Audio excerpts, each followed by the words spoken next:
Today's video is brought to you by Assiniboia Downs Gaming and Event Center. Be sure to tune into this channel live Mondays at 8 p.m. Eastern for Monday Night Lights, hosted by Trust the Prophets. We're talking about babies again in a Del Mar Maiden special weight this Friday on this episode of the Pedigree Puzzle.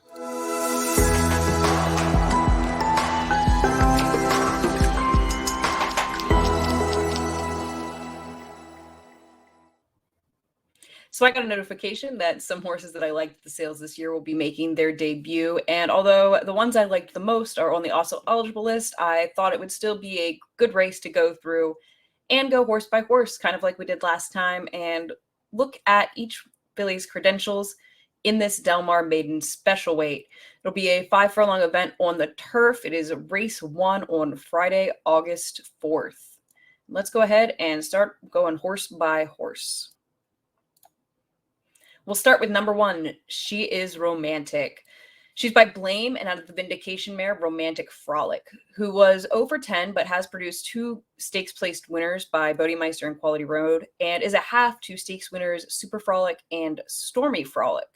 Interestingly, Stormy Frolic is the dam of Frolic's Revenge by Vindication, who is in turn the dam of American Frolic by Blame, and that is Blame's only starter carrying Vindication.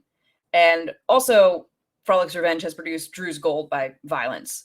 So there is really similar breeding here to the Turf Stakes winner American Frolic, who ran a couple of nice races at 2, but definitely got better at 3. This is Family 1X, tracing back to La Troyenne. And Blame, in addition to, of course, American Frolic, also has Queen Caroline, the Dam of Forte, multiple graded stakes winner Blamed, graded stakes winner Onus, and graded stakes winner Litigate from this family going back to La Troyenne. She is Romantic was a $55,000 RNA at Cailin in September, but sold for $550,000 at OVS April after working a quarter in 21 and 1. She kind of looked like a router to me that day, but I thought that she did have a nice, easy stride and could potentially be a horse with some ability. Her dam has 4 winners in 6 starters, although none of them were first out winners. And 2 of those 4 horses are winners on the turf. Blame wins with 10% first-time starters and 12% in turf sprints. That's compared to 15% over the last 7 years in general. Peter Urton is also not really known for winning first out. He's 0 for his last 18, although 3 of them have hit the board. And despite my original thoughts at the sale that she might be a router, she does have some pretty quick work. She was very keen in that July 2nd work.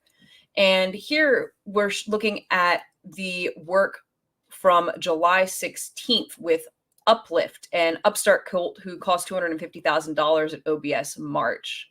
As you can tell, she pretty handily outworked this horse, outbroke him, and pretty much had the advantage on him all the way throughout. And she galloped out well in front of the workmate here, who has yet to start. So while I'm not 100% confident she's a horse to bet first time going 5 furlongs, I certainly wouldn't be shocked if she got the job done first out. She looks like a really nice filly with quite a bit of ability. Next is Chi Chi by Audible and out of the Candy Ride mare Simply Confection. Chi Chi was a $47,000 RNA at the OBS Winter Mixed Sale as a yearling. Her dam was a winner in her 3rd start and was stakes placed going 8 furlongs on the dirt. And her second dam was actually a full sister to Champion Ashado. That Into Mischief Candy Ride cross here is incredibly strong with 11.76% stakes winners, including grade 1 winning 2-year-old Chocolate Gelato. Audible is 1 for 17 so far, first time out, with no winners in 4 starters on the turf. He himself finished 3rd on debut in September of his 2-year-old season before winning back-to-back races in November and December, and then, of course, winning the Holy Bull and the Florida Derby at 3. Trainer Herman Wilinski is 0 for 2 with first-time starters in the past year, but this filly does have some very quick works on paper. She's coming in off of a Bullet Gate drill on July 28th, where she went 4 furlongs in 46.8. So it seems like she might have some speed. And that Into Mischief Candy Ride cross is definitely very appealing. So I think this is a filly that you might want to take a look at. The 3 is Kaliforna K. This is one of two horses in here with experience. In her debut, she ended up last of 6 in a Los Alamitos maiden special weight, going 5 furlongs on the dirt July 8th. She broke slowly in there and kind of rushed up a little bit to get as close as 4th, but faded through the lane as the 9-5 second choice in that race. She's by Yoshida and out of the Warpath mare Total War, who was 0-2 in her career, and whose first foal took 8 tries before breaking its maiden for $40,000 at Saratoga. Yoshida does have a winner in 6 starters, second out. His offspring are 0-4 on the turf so far, but obviously he was a Grade 1 winner on turf, so maybe the surface switch helps California K here.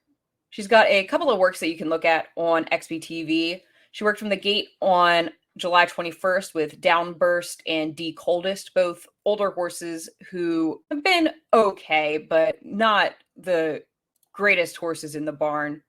Then here we're going to look at her work on July 28th with Gorilla Boy and Pushiness. She's on the outside, and you can see once again, she's just not really very quick out of the gate. She's being asked pretty significantly and is starting to come up. You can also see that she does have that high kind of action with her knees that often translates to being a turf horse.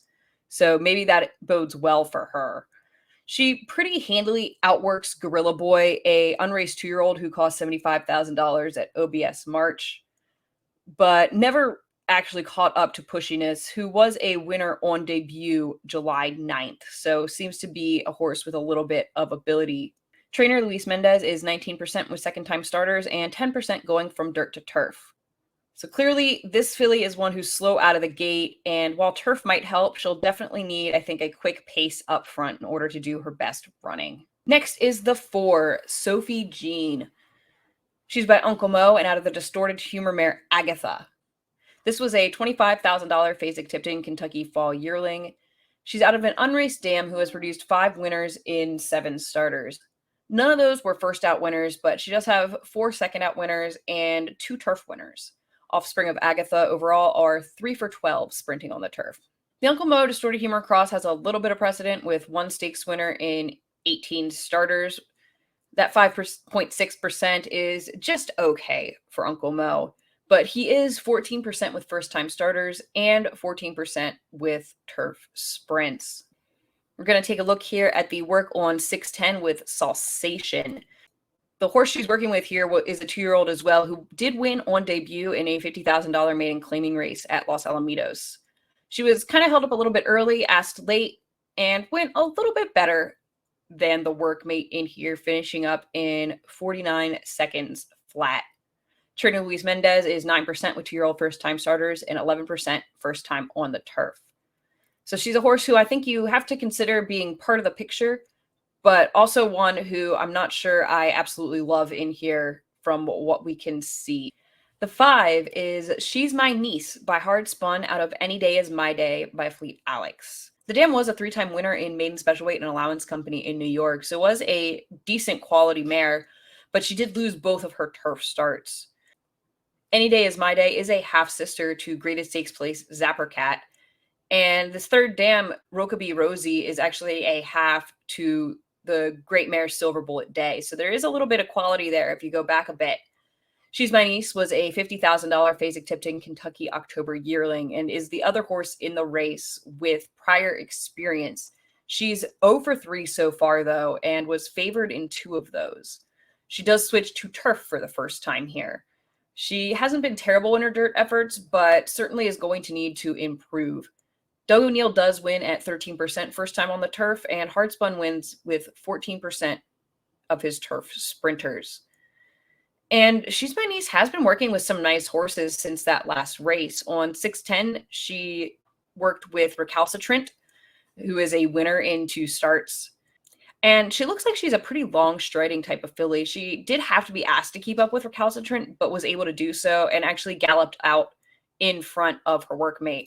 But we're going to look at her working here with Refocus, who we got to take a look at working in the last video like this we did, because this was also the last workmate for You're in Trouble, who ended up finishing second behind Dua in that maiden special weight race. You can see her here outside. She was a little bit keen early on, and she was asked pretty significantly to try and keep up with Refocus, but was unable to do so. But again, as I said with You're in Trouble, this is a horse in front of her who won on debut and got a stakes placing in his second start. So this is a decent horse that she's working with here. And she wasn't completely embarrassed. So I don't think she did quite as well against this horse as You're in Trouble did. But maybe switching to the turf gives her a little bit of an edge here and helps her break through in her fourth lifetime start. The 6 is Cailin Dana by Oscar Performance and out of the Giants Causeway mare Entre Shah. This is a homebred for Step Aside Farm. Her dam did win second out as a 3-year-old and was graded stakes placed in the Providencia Stakes on turf. Entre Shah is a full 2 stakes winner Doswell and half 2 stakes winner Secretary of War. So there's definitely some turf pedigree here. Both of the dam starters are winners on turf. Neither of them started at 2 or won first time out, however.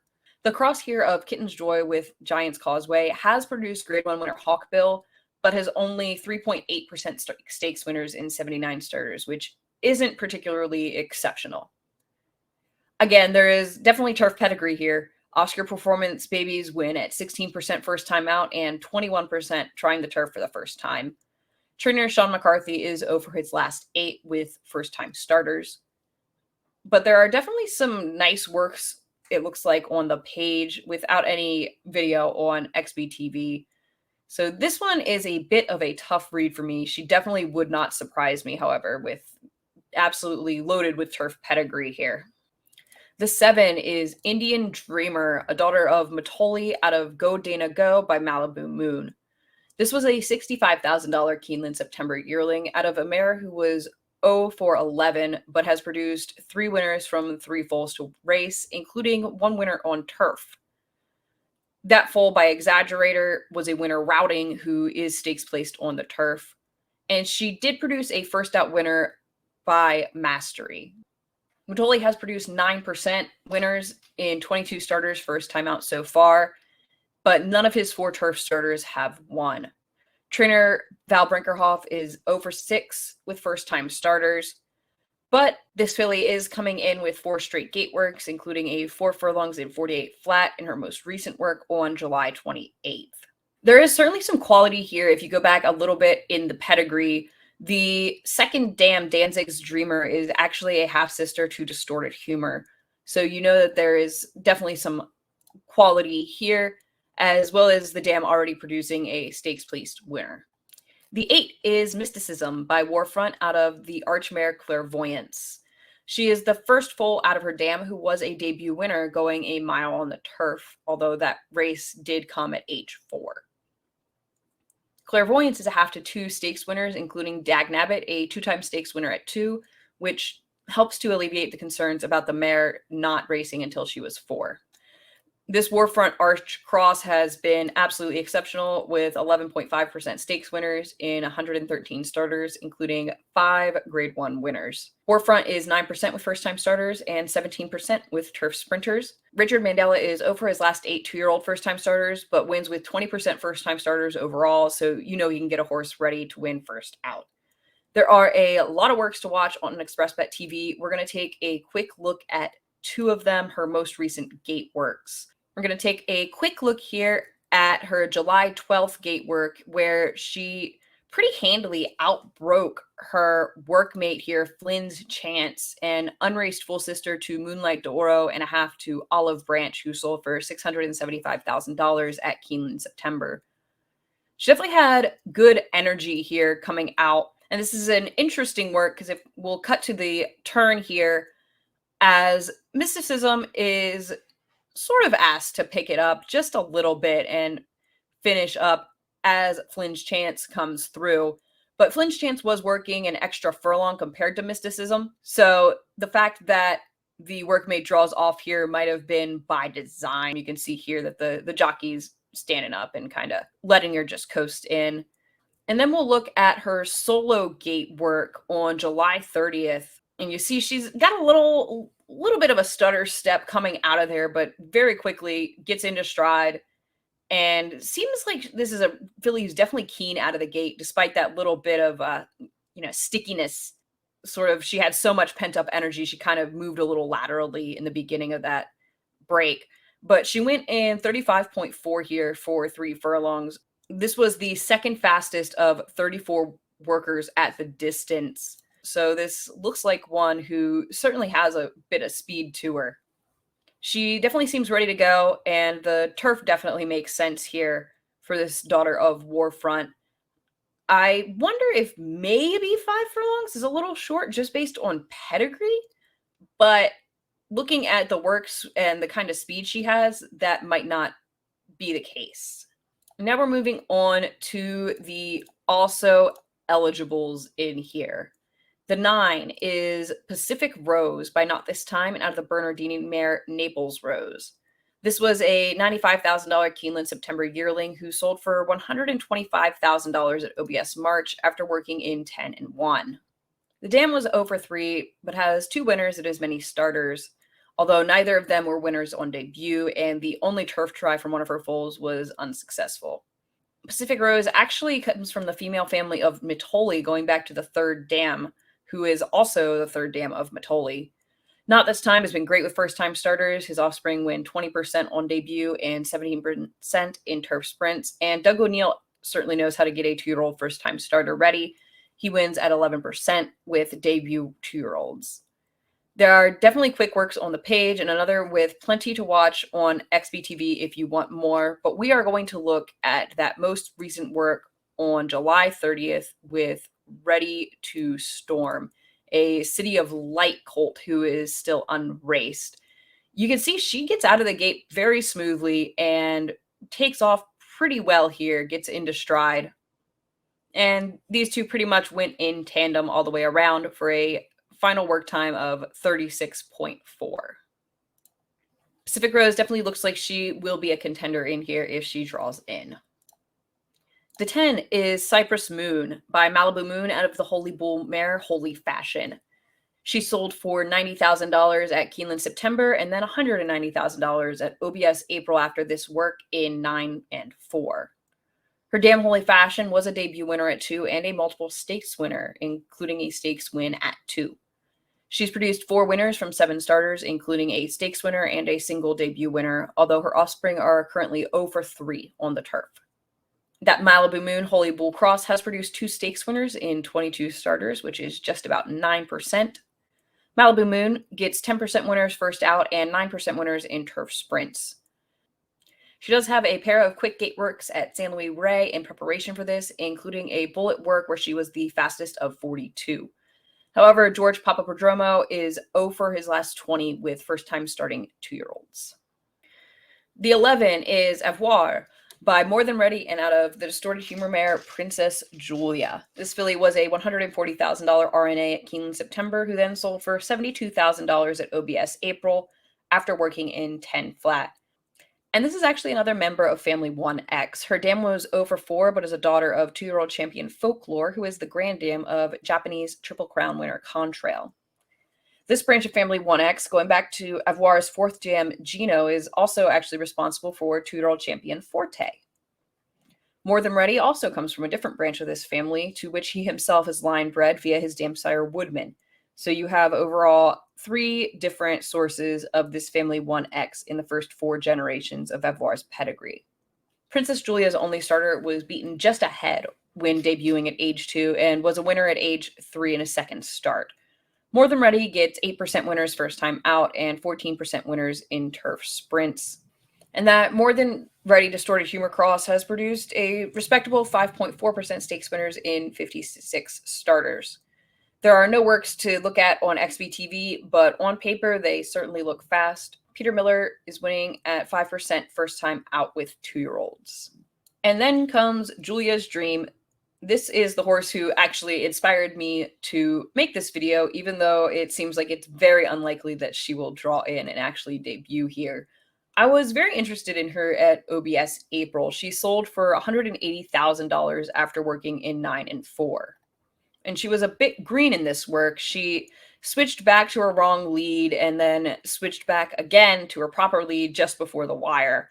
but it sure looks like she has a very big stride and covers a lot of ground with it. Her dam has produced 10 winners in 11 starters, although only one debut winner. Her foals are 4 for 21 sprinting on the turf. And this Scat Daddy Meadow Lake cross has been quite good with 10.71% stakes winners in 28 starters, including Daddy Longlegs. Flamboy has won with 11% of his first-time starters so far and is 2 for 6 with his starters trying turf for the first time. Julia's Dream has been posting some pretty fast works at Del Mar and Santa Anita, and her trainer Michael McCarthy wins with 11% of his 2-year-old first-time starters and 9% first-time turf. The fact that the dam is 1 for 11 with first-time starters makes me think that perhaps first out isn't going to be the charm for Julia's Dream, but I do think that this is a filly with some ability who you should keep an eye out for when she does make it to the track if, as expected, she doesn't draw in to this race on Friday. And that's the field for this first race at Del Mar on August 4th. I hope that you found this interesting and informative, and hopefully we can help you get a winner in this tough maiden event. Thanks for watching, and I will see you next time.